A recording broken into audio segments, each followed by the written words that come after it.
Bon, bonjour à tous et bienvenue dans l'Institut de France. Donc aujourd'hui c'est l'Académie des sciences qui vous accueille.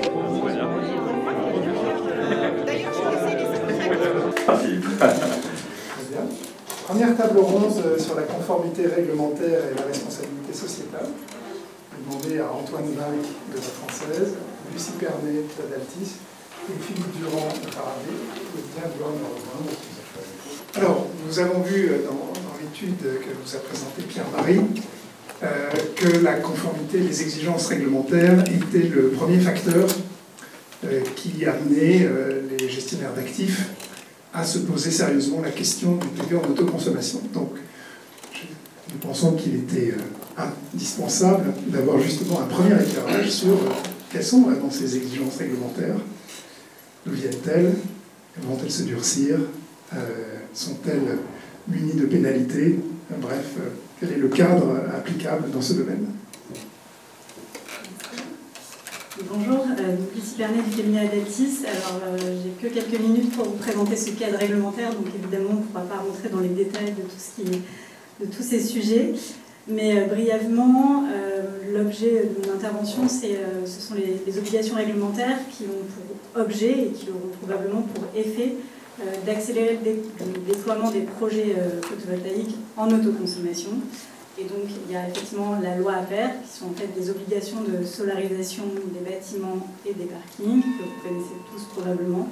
Et puis, je vais aussi aborder rapidement les obligations d'installation de bornes de recharge électrique qui vont obliger les propriétaires de bâtiments et des parcs de stationnement, notamment, à installer ces bornes de recharge et donc, pourquoi pas, s'intéresser à l'autoconsommation. Sur le premier volet, c'est-à-dire l'obligation de solarisation des bâtiments et parkings, la loi APER a donc durci des règles qui existaient déjà pour un certain nombre de bâtiments et parcs de stationnement. Depuis le 1er janvier 2024, globalement, tous les bâtiments de plus de 500 m² d'emprise au sol non résidentiels, je ne vais pas vous faire la liste, mais c'est globalement ça, doivent sur 30% de leur toiture intégrer un dispositif de production d'énergie renouvelable ou de la végétalisation, ou tout dispositif équivalent.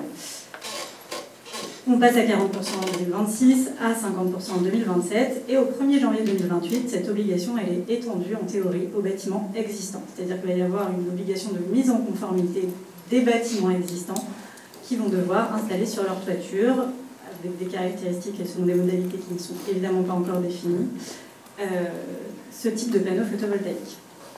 En parallèle de ça, on a des obligations aussi sur les parcs de stationnement. Donc ça va être les parcs de stationnement qui sont associés à ces bâtiments, de plus de 500 m² de superficie, et puis ce sont aussi les parcs de stationnement publics. Eux, ils doivent, sur 50% de leur superficie, je laisserai le soin technique de nous expliquer comment on calcule la superficie d'un parc de stationnement, devront installer des ombrières nécessairement photovoltaïques. Là encore, on a des possibilités de végétaliser à la place, mais voilà, l'idée c'est quand même de mettre en place ces ombrières photovoltaïques. Un deuxième régime pour les bâtiments, pour les parcs de stationnement cette fois-ci existants, et de plus de 1500 m², donc on passe sur des parcs de stationnement déjà plus importants. Et là, ces obligations elles vont entrer en vigueur très rapidement, puisque c'est 1er juillet 2026 ou 1er juillet 2028. En fonction de la taille du parc et de la date des contrats. Pour ces bâtiments-là, pour ces parcs de stationnement-là, on va avoir aussi une obligation de mettre sur 50% de la superficie du parking des panneaux photovoltaïques sur des ombrières. Donc on voit que de toute manière, on a des obligations réglementaires en la matière qui vont obliger, enfin qui vont d'ailleurs déjà obliger tous les gestionnaires d'actifs immobiliers à se poser la question de comment faire pour se conformer à ces obligations, ou comment faire pour bénéficier d'une des exemptions, puisqu'évidemment, pour des raisons techniques, des raisons architecturales ou économiques, on peut s'exempter de toute partie de ces obligations. Ça, c'était pour le volet solarisation des bâtiments et parkings. Une deuxième réglementation que je voulais aborder aujourd'hui ici, c'est les obligations de prééquipement, mais surtout d'installation de bornes de recharge pour les véhicules électriques, qui sont des obligations qui sont à la charge exclusivement du propriétaire, et qui, depuis le 1er janvier 2025, pour les bâtiments non résidentiels et les parcs de stationnement associés à ces bâtiments, oblige à installer au moins une place, au moins un dispositif, une borne de recharge par 20 places de stationnement, donc 5% du parc globalement doit être doté d'une borne de recharge pour véhicules électriques. Et donc, effectivement, ces obligations-là, qui sont donc en vigueur depuis 2025, vont nécessiter de s'interroger sur comment, en tant que propriétaire, on va pouvoir optimiser le fait de se conformer à ces obligations-là. J'ai déjà dépassé largement le temps. Merci beaucoup Lucie pour avoir cadré le sujet. Je me tourne vers Antoine pour prendre un peu de hauteur et se dire, au-delà des obligations réglementaires, pour un grand acteur dans le domaine, comment vous envisagez votre politique RSE, le suivi des labels ISR, et comment tout ça s'inscrit dans cette vision un peu plus large? Alors, je crois qu'on a bien vu qu'on était un peu dans un tunnel, on est obligé de y aller. On est d'accord, on a vu qu'il y a des tas de lois avec des acronymes ou des noms, des PAX, des APR, des LOM, des DET, etc. Mais on peut en vouloir encore plus. C'est-à-dire qu'il y a le côté réglementaire, quand on est obligé de le faire, et ça, on n'a pas à s'en prévaloir, mais la conformité à la réglementation, c'est au moins ce qu'on doit. Et les grandes sociétés, enfin, les petites, il n'y a pas de raison que ce soit que les grosses, peuvent se fixer des objectifs encore plus ambitieux. Quand on parle du décret tertiaire, par exemple, ça ne parle pas de carbone, ça parle que d'énergie. Donc, quand on fait du décret tertiaire, on doit juste réduire ses consommations d'énergie. On ne parle pas de carbonation. En revanche, on peut se fixer des objectifs qui sont plus ambitieux en termes de carbone, soit en suivant des trajectoires de décarbonation, pour aller vers une neutralité carbone en 2050, soit, et où, je dirais, en s'inscrivant dans le cadre du label ISR. Alors, petit rappel, le label ISR, immobilier en tout cas, parce que c'est un label qui est très largement financier, il repose sur le principe d'une amélioration, de faire évoluer le sous-jacent, qui est l'actif immobilier qu'on a sous gestion, et donc, en revanche, il est extrêmement libre sur les critères que l'on met. En revanche, il y a une temporalité qui est un peu compliquée, c'est qu'il est renouvelé tous les 3 ans. Donc on doit fixer une grille, alors qui est vérifiée par l'AFNOR, qui est contrôlée annuellement, et vérifier que le plan d'action auquel on s'était engagé, on l'a bien atteint et on a bien fait évoluer. Dans ce cadre-là, la solarisation en autoconsommation, ou la solarisation tout court, c'est pas très pratique. Alors ça ne veut pas dire qu'il ne faut pas le faire, ça veut dire que la temporalité est différente. Mais la temporalité est compliquée de la solarisation. Je pense que ça va plus vite que maintenant. Moi j'ai un dossier là en ce moment qu'on est en train de terminer, qu'on a commencé il y a plus de 3 ans. On n'avait pas de Comoda à l'époque, on change, on met à disposition des sous-loyers, je ne sais quoi, etc. pour finir au bout de 3 ans par y arriver. Peut-être qu'on n'est pas les meilleurs, peut-être qu'on s'est trompé, j'en sais rien, mais je pense que ça évolue aussi beaucoup, ces sujets. Et puis il y a une temporalité avec notre locataire. Notre locataire, il a un bail, qui va payer, qui va bénéficier, il y a une économie, il va payer moins de... C'est pas moi qui paye les factures, c'est mon locataire. Donc l'intérêt, c'est que mon locataire il soit bien, qu'il y ait des charges qui soient raisonnables, mais pour autant, est-ce que c'est à moi de payer tout, voilà. Donc c'est un peu compliqué tout ça. En revanche, c'est extrêmement vertueux, au sens où quand on fait de l'autoconsommation, on réduit très sensiblement ses émissions de CO2. Puisque elles ne comptent pas, pour ainsi dire. Donc c'est un gain qui est substantiel. Donc on le valorise, moi je dirais dans la BISR, on ne peut pas le mettre en critère principal en disant je vais en 3 ans solariser 100% de mes actifs. Parce qu'on a vu qu'il y a des tas de freins, c'est pas toujours pratique, c'est pas toujours simple, ça ne peut pas supporter l'importance, c'est mal orienté, la toiture est occupée par les installations techniques, les véhicules d'ascenseur, les je sais pas quoi, etc. Donc voilà, c'est moins simple. Sur les ombrières photovoltaïques, c'est un peu plus simple, je dirais, mais encore faut-il que le locataire accepte, qu'il soit d'accord, qu'il préfère pas se végétaliser. Mais en tout cas, la vertu en tout cas, de le mettre en place ou de bénéficier d'actifs qui ont été solarisés, c'est qu'effectivement on récupère en tant qu'économie de CO2. Donc on va vers une neutralité. Je fais un petit aparté, en revanche, je n'ai pas le vrai bilan CO2 quand j'installe des panneaux. Tout ce qui a généré en termes de CO2, l'installation de trucs, je ne sais pas combien d'années il me faut d'économie pour le faire. Ça, je n'ai pas le calcul, je ne sais pas s'il existe quelque part, mais en tout cas, ça pourrait être intéressant. Et donc, une fois qu'on a ça, on a le critère qui est fait, et donc, si on a un actif, un parc qui est très solarisé, ou sur un fonds qui est très solarisé, effectivement, on peut se mettre comme critère d'aller plus loin. Et moi, ce que je prends comme critère qui est plutôt intéressant, c'est le taux de décarbonation, le taux d'énergie renouvelable. Et ça, on va pouvoir le prendre en compte sur différentes formes de solarisation. La BSR, on est obligé de faire du E, du S et du G. Donc, je rebondis sur ce que dit mon éminente voisine. C'est que l'installation de bornes IRVE, c'est du S. Alors, j'y suis obligé, mais moi, je peux aller plus loin si ça m'intéresse. Si mon locataire est est content, et moi je suis content. Et ça, on peut trouver un modèle économique qui puisse se faire. Et donc là, je fais d'une pierre deux coups. Je fais du E, je fais du S et du carbone. Donc voilà, tout ça pour dire que on est contraint, on n'a pas le choix. Tout n'est pas très clair, tout est difficile, ça ne se fait pas d'un claquement de doigts. Je ne sais pas si on sera tous conformes en 2026, 2028, etc. J'en sais rien, je ne vais pas m'engager pour moi. Mais en tout cas, on y va et on peut même essayer, nous, d'être un peu plus exigeants que le demande la réglementation. Merci beaucoup, Antoine. Donc on a vu qu'il y a des obligations et qu'elles sont à court terme. On a vu aussi que le PV en autoconsommation est un des éléments d'une stratégie plus large et qu'il est difficile de prendre des engagements à échéance 3 ans sur ce seul critère. Du coup, si on regarde la question de façon un peu plus large, Philippe, comment est-ce que les interlocuteurs que vous avez envisagent ça de façon plus large?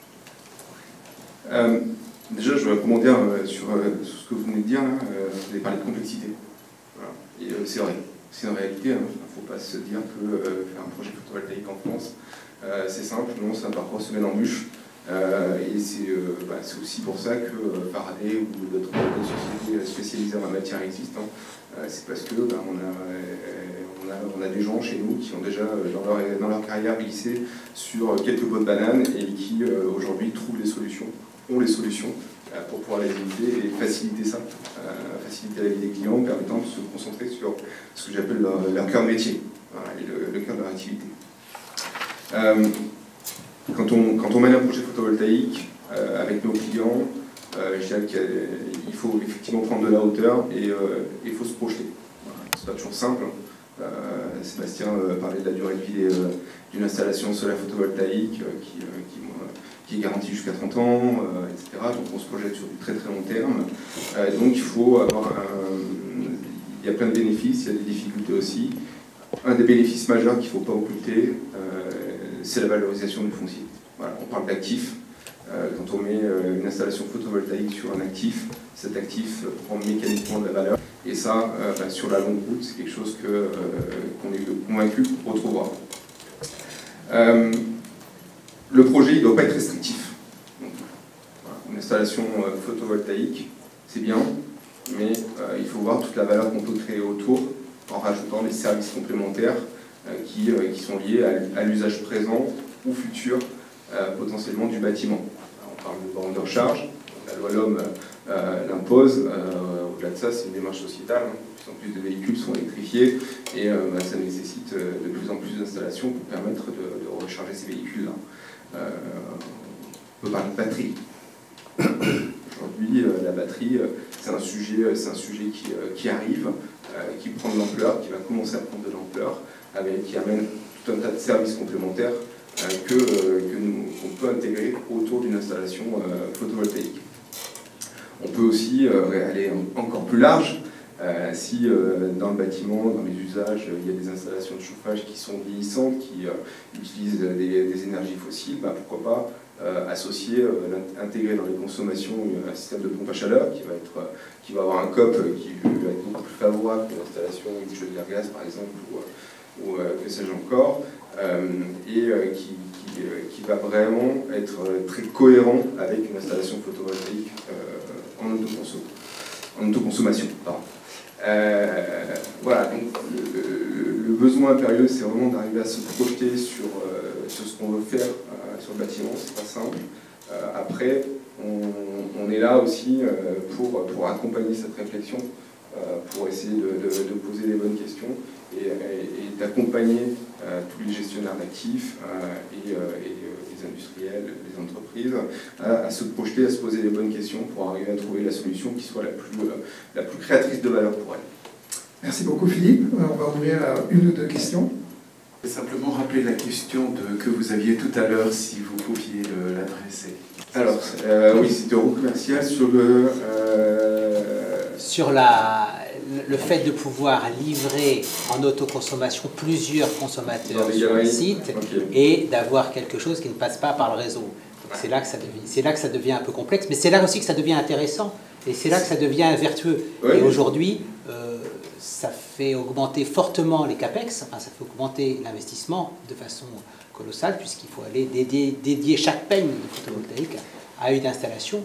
Et donc, si on se dit qu'on pouvait passer par le réseau et que ce soit considéré comme de l'autoconsommation, on règle tout ce problème-là. Mais à ce moment-là, on n'est plus de l'autoconsommation, c'est simplement de l'énergie avec un certificat vert. Bah, aujourd'hui, on se fait sur un système d'autoconsommation collective, typiquement sur ce type de cas. Et je me souviens qu'on avait abordé ce sujet-là quand on s'était parlé il y a quelques semaines de ça. Alors, il peut y avoir différents contournements. Voilà, déjà, il faut peut-être cibler des points de livraison il y en a qui sont plus consommateurs que d'autres. Voilà, l'architecture électrique du centre commercial, peut-être que aussi on peut imaginer des modifications, des évolutions qui permettent de favoriser l'autoconsommation collective. La technique peut aussi aider à trouver une solution si on est au bout du sujet juridique. Bon, chaque cas est différent en fait. Moi, j'ai fait un peu de retail dans ma vie, enfin de photovoltaïque pour des retailers. Effectivement, c'est toujours la difficulté, le sujet qui arrive toujours à point nommé, et chaque cas est différent en fait. Donc on essaie de trouver des solutions cas par cas, mais vous avez raison, aujourd'hui le cadre réglementaire, le cadre législatif, pour ce cas précis, il n'existe pas. Donc en fait, il faut qu'on arrive à créer l'espace qui réponde à ce besoin-là. Après, vous avez parlé de visibilité aussi des enseignes, et ça c'est un point qui est extrêmement important, c'est-à-dire qu'il ne faut pas, on prenait l'exemple des stockages de véhicules pour des concessionnaires automobiles, pour des retailers c'est la même chose, le photovoltaïque ne doit pas être quelque chose qui doit bloquer le commerce.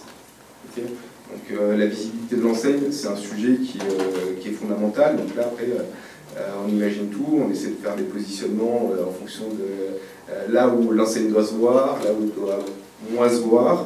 On peut imaginer des ombrières qui soient aussi plus basses et qui du coup ne bougent pas la vue de l'enseigne.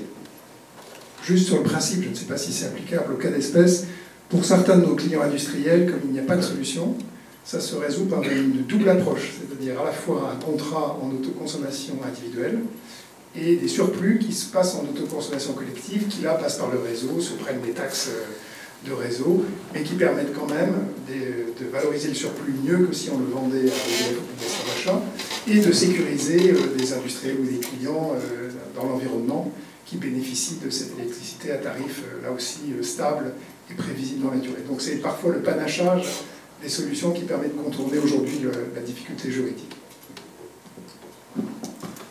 Merci.